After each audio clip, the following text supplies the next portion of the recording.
जब विकास का काम होता है, अस्पताल खुलते हैं, स्कूल खुलते हैं, तो उनको लगता है मुख्य धारा में जा रहा है।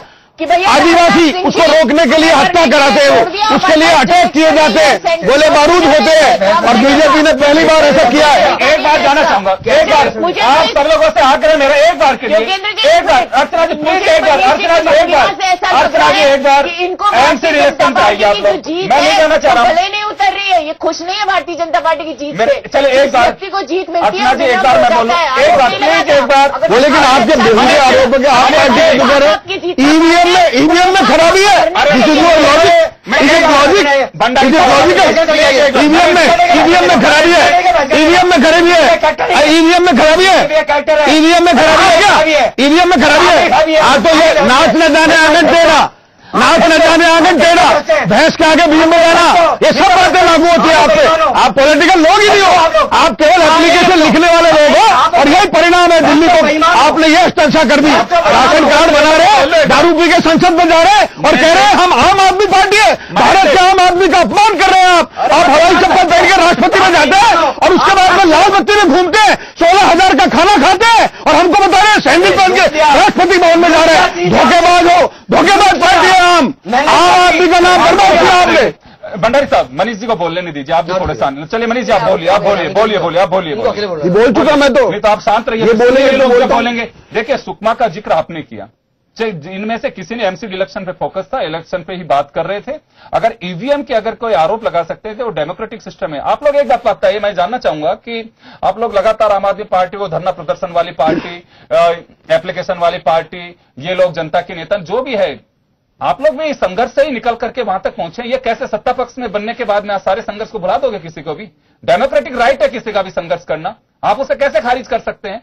हम बात ईवीएम का अगर ये आरोप लगा रहे हैं तो कोई नया आरोप नहीं लगा रहे हैं, आरोप किसी भी तरह का लगा सकते हैं, करप्शन का भी लगा सकते हैं। आप लोग दीजिए उसका जवाब अगर आपके पास। दे दिए सब जवाब, तो हमने जवाब देने को दे दिए। मैं मनीष जी प्लीज एक बार, ये वजह नहीं आप, लेकिन आप हमारे ऊपर कमियां निकाल रहे हो बीजेपी की। मैं ये कहना चाहता हूँ, इन लोग गलत आरोप लगाए, भ्रष्टाचार का आरोप हमने लगाए, तो बताएंगे हमने कहा चुनाव क्यों हारे? आपने पूछा, हमने बताया। खत्म कर सकता हूं, अगर आपका ये रवैया रहेगा हम बंद भी कर सकते हैं, कोई जरूर नहीं है कि हमें बहस हार गर्दिश करते हैं, एकेडमिक बहस करते हैं।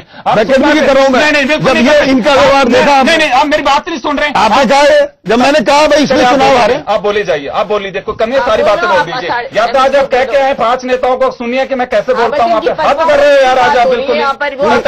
नहीं, सुकमा आप सब लोगों के लिए आईना है, और मुझे लगता है कि इंडियन आपको ये कहना वो कह लो, पॉलिटिकल पार्टीज को विचार करना चाहिए। आप लोग बात कर रहे हैं यार, सुकमा की वजह नहीं। अर्चना जी प्लीज एक बार के लिए, सुकमा हमारी वजह ही नहीं है। क्यों चले गए आप सुकमा में? ये कह रहे हैं लोग उससे नहीं। इन्होंने कहा देश कश्मीर में, इन्होंने कहा कश्मीर में बीजेपी की सरकार है, गलत कह रहे हैं। क्या मैंने कहूंगा, मैं तो कहूंगा ईवीएम का उसमें ऐसा क्या हो गया है जो रोज की बात है। आज 2.5 बरस से बहस कर रहा हूं मैं, उनके जवाब को मैंने पहली बार जवाब दिया है, काउंटर। अगर आरोप है, ईवीएम का अगर आरोप लगा ये जवाब देंगे, बताइए आप। What is the reason? आपको आप जरा समझा दीजिए कि ईवीएम को लेकर के आपका आरोप क्यों है। और 1 मई के लिए इलेक्शन कमीशन ने मुकर्रर की है डेट, आप उस दिन बताइए कि ये कमी आपकी ईवीएम में। लेकिन मैं आप लोगों से आग्रह करना चाहूंगा कि डाइवर्ट मत होइए, जो मुद्दा है आप एमसीडी पे रहिए, जिसको जो बोलना बोल सकते हैं। मैं वही कह रहा हूँ, इन्होंने कहा था कि कांग्रेस ने वो डाइवर्ट किया, हमारा किया, उसका जवाब दे रहा हूँ। दागी बागी भ्रष्ट और बेईमान उच्चकों को कौन लेगा पार्टी के अंदर? कोई आ जाओ प्लीज, एक बोलिए आप बोलिए, आ जाओ, बोलिए बोलिए, वो आ जाओ, सारे को भर्ती आप करते आ रही है और कह रहे पार्टी कैसी है। देखिए ईवीएम के लिए हमने इसलिए कहा, सुब्रमण्यम स्वामी ने रिट लगाई 2013 के अंदर, डिसीजन हुआ सुप्रीम कोर्ट का। सुप्रीम कोर्ट ने कहा था कि ये बात सही है कि वीवीपैट की मशीन लगाइए ताकि एक आदमी को, मतदान वाले को, देने वाले को ये पता पड़ जाए उसने वोट किसको दिया है, वो देख ले उसके अंदर। ये सुप्रीम कोर्ट ने ऑर्डर कर दिया, उसके बाद इन्होंने इम्प्लीमेंट नहीं किया। तो हमने अभी जब इनसे रिक्वेस्ट की थी, इलेक्शन कमीशन को क्या दिक्कत आ रही थी, अगर 10-5 मशीनें लगा देते तो लोगों को पता पड़ता। उसमें क्या दिक्कत आ रही थी? मतलब एक बार भी बीजेपी ने ये नहीं कहा, जब हमने डिमांड करी कि एक सवाल है भंडारी साहब, एक छोटा सा सवाल है मेरा। नहीं जो आप कह रहे हैं इसी में आपको रेगुलर रखूंगा मैं। आपने एक बात कही कि बीजेपी ने इस पर ऑब्जेक्शन नहीं किया, आपकी डिमांड बीजेपी और गवर्नमेंट से है, कमीशन से है? मैं वही कह रहा हूं, मैं वही कह रहा हूं। आप बता जवाब दे रहा हूं, कमीशन से हमारी डिमांड है। बीजेपी क्यों ऑब्जेक्शन करेगी? मैं बता रहा हूं, हमारी कमीशन डिमांड है, मैं कह रहा हूं जब हम डिमांड कर रहे थे तो इनको आना चाहिए था, ओपन खुल के आते कि सही बात कह रहे हैं, इनको साहब चाहिए, उनसे कहा कोई दिक्कत नहीं है, हमें क्या पड़ रहा है। ये चाहता था मैं, अगर सच्ची राजनीति करती है, ईमानदारी राजनीति करनी है, आपको सच्चाई की करनी है, लेकिन ये डिसीजन सर कमीशन का होगा। मैं मानता हूं, मैं मान नहीं कर रहा, पर आकर ये भी कह सकते थे कि साहब अगर इनको ऐतराज हो रहा है, दूसरी पार्टी को ऐतराज होता है, कोई बात नहीं, आप बैलेट से लीजिए, हमें कोई ऐतराज नहीं है। एक शब्द भी नहीं कहा इन्होंने आकर के, और बार बार जिस तरह से इलेक्शन कमीशन ने कहा केजरीवाल जी को अपनी हार का विचार करना चाहिए, सर ये डाउट पैदा करता है बार बार के अंदर। 4-5 मशीनें आए थे, क्या दिक्कत आई थी मुझे, आप इस बात को मैं जान जाता हूं। केजरीवाल साहब ने एक बात और कही थी, मशीन गड़बड़ है, इलेक्शन कमीशन रिपोर्ट दे दी कि हमें जांच के लिए सही है। अरे आप बुला लेते, साथ बिठाइए, आप कहते हैं एक्सपर्ट को ले आइए, आप किसान जांच कर लेते हैं। कहा था 1 तारीख को डेट दी, बात नहीं, हमने कहा हमको दिए मशीन 72 घंटे में बता देंगे आपको, तब भी हमारे को नहीं कहा कि लाइए बताइए क्या दिक्कत आ रही है। देखिए ट्रांसपेरेंसी रखनी पड़ेगी देश के अंदर, लोकतंत्र है, किसी को डाउट है तो आइए डाउट क्लियर कर लीजिए, आइए मशीन पढ़िए, आप दिखवाइए, आप देख लो कोई दिक्कत नहीं है, आपके एक्सपर्ट ले आइए, लगा दी वीडियोग्राफी करते हैं, देख लेते हैं कि क्या गड़बड़ है कि नहीं है, अगर नहीं होगी तो स्वीकार करेंगे। तो एमसीडी इलेक्शन के अंदर जो आप लोगों को हार का सामना करना पड़ा है, ईवीएम के लिए रिव्यू करेंगे कि पार्टी के स्तर पर रिव्यू करेंगे आप? देखिए पार्टी के स्तर पर तो विचार करेंगे, कोई तो राय नहीं है, कहां गलती हुई है, कहां नहीं हुई है, क्या कार्यकर्ता नाराज है, क्या हमने जनता को हम अपना जो काम करे वो बता नहीं पाए, क्या प्रॉब्लम है, इस पर तो विचार करेंगे सारे हर दृष्टि से, या नेताओं में कोई अहम आया है, क्या कारण है, इन सारी बातों पर तो विचार हो ही होगा। लेकिन ईवीएम में गड़बड़ है, ये निश्चित रूप से हम इस सारी बातों में मैंने बताया, उससे लग रहा है ईवीएम में गड़बड़ है, ईवीएम से जीत रही है, ईवीएम की लहर चल रही है। मतलब 10 साल जहां कोई काम नहीं हो, सारे आपने मीडिया दिखाया था, बाबर जगह जगह कचरा दिखाया था, डेंगू फैल रहा है, ये फैला, किससे फैल रहा है, 10 साल से इनकी सरकार है, क्यों इन्होंने सारे 272 पार्षदों को सबको टिकट, एक को भी टिकट क्यों दिया, उनके किसी परिवार को क्यों नहीं दिया इन्होंने?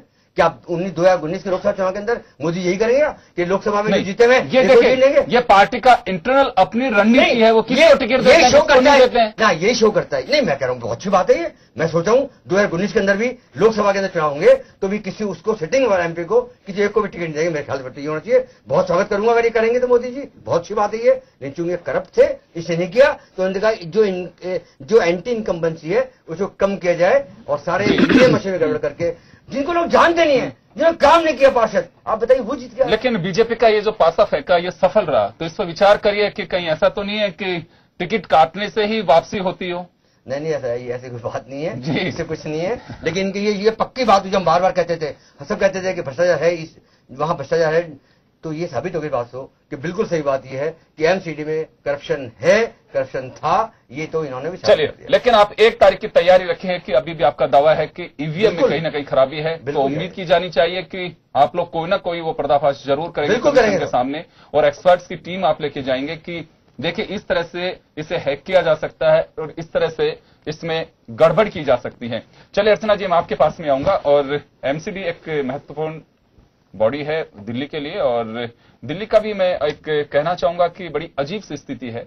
हालांकि सुप्रीम कोर्ट दिल्ली गवर्नमेंट के राइट्स को लेकर के भी मई में या जून में कुछ फैसला देने वाला है कि उनकी जो एक सीमा क्षेत्र है राइट्स का वो क्या होना चाहिए। अरविंद केजरीवाल की रिट पे इस पर शायद हो सकता है जल्द कुछ सुनवाई और फैसला भी होने वाला होगा। वहां एमसीडी का अपना एक अलग रोल है, गवर्नमेंट जो चुनी हुई है असेंबली के जरिए वो अलग है, वहां का जो लॉ एंड ऑर्डर है वो गवर्नमेंट ऑफ इंडिया के पास में है, तो बड़ा डिफरेंस है वहां पे। कुछ अब से पहले चीजें चल रही थी, लेकिन अरविंद केजरीवाल साहब ने जब से वो मुख्यमंत्री बने हैं तब से कुछ ऐसी स्थितियां भी बन चुकी हैं कि वो अपने अधिकारों में इजाफा करना चाह रहे थे और लॉ एंड ऑर्डर को भी अपने पास में लेना चाह रहे थे, कुछ ऐसे इश्यूज हैं। खैर अर्चना जी, मैं आपके पास में आना चाहूंगा कि कांग्रेस में भी जिस तरह का बिखराव रहा इलेक्शन के दौरान, क्या वास्तव में कांग्रेस को अब इस पर विचार करना चाहिए कि कहां कमियां रह रही हैं कि हम लोग बिल्कुल कहीं राइज नहीं कर पा रहे हैं? ये योगेंद्र जी, मैं आपसे स्पष्ट कर दूं कि हम तो गत लोकसभा चुनाव के समय से लेकर के फिर विधानसभा और अब जो चुनाव हो रहे हैं जिनमें हमको हार का सामना करना पड़ रहा है, हम उस डिबेकल को स्वीकार कर रहे हैं और हमें कहाँ इंट्रोस्पेक्ट करने में समस्या समझ नहीं आता। इन विडंबना देखिए कि जो लोग जीत रहे हैं, प्रचंड बहुमत के साथ जीत रहे हैं, उनका तो मुझे लगता है मानसिक संतुलन बिगड़ चुका। आज उसका पूरा प्रमाण मनीष जी ने दिया। बात कहाँ की और ये दिल्ली के मुंबई पहुंच गए।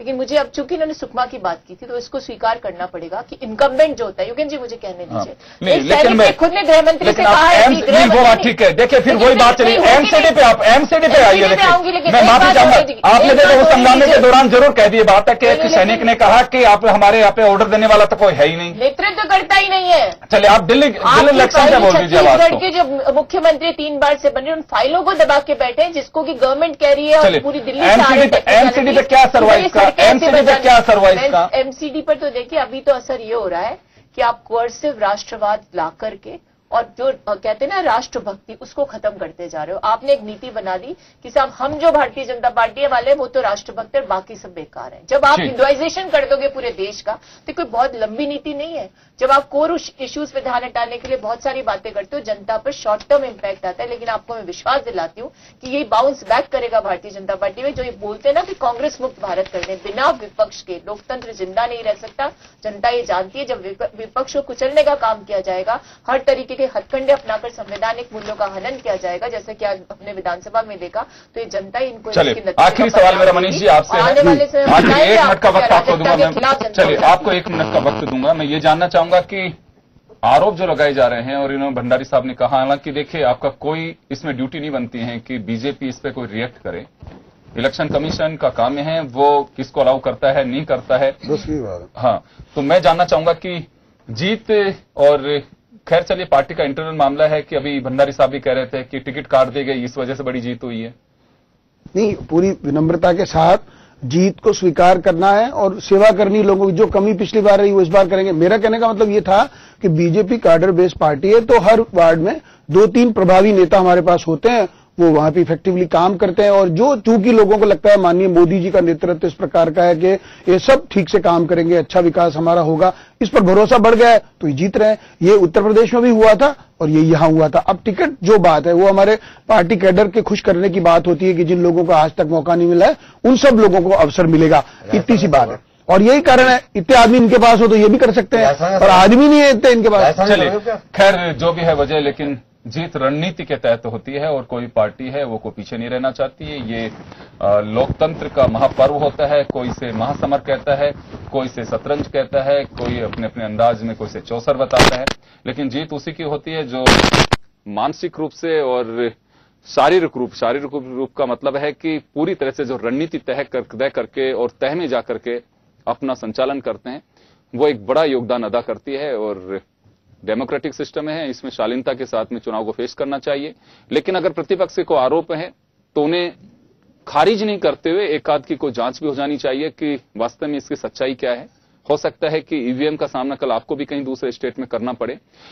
अगर कहीं पे है तो उसको दूर करने के लिए एक सर्वदलीय बैठक बुला करके कमीशन को और उससे दूर करना चाहिए। हालांकि कमीशन अपनी पहल कर ली है कि 1 मई को वो अरविंद केजरीवाल को उन्होंने आमंत्रित किया है और बताएं कि किस तरह से इसे हैक किया जाता है।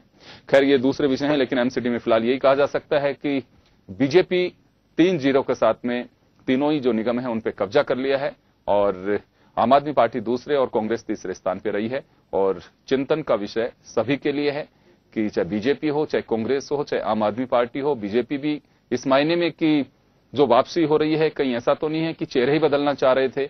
उसमें रणनीति पे आगे क्या विचार किया जा सकता है, कैसे दिल्ली की जनता का विश्वास जीता जा सकता है, चुनाव आगे भी है। चलिए अभी यहां पे हम खास खबर को विराम देंगे और आप सबका बहुत बहुत शुक्रिया। दीजिए इजाजत।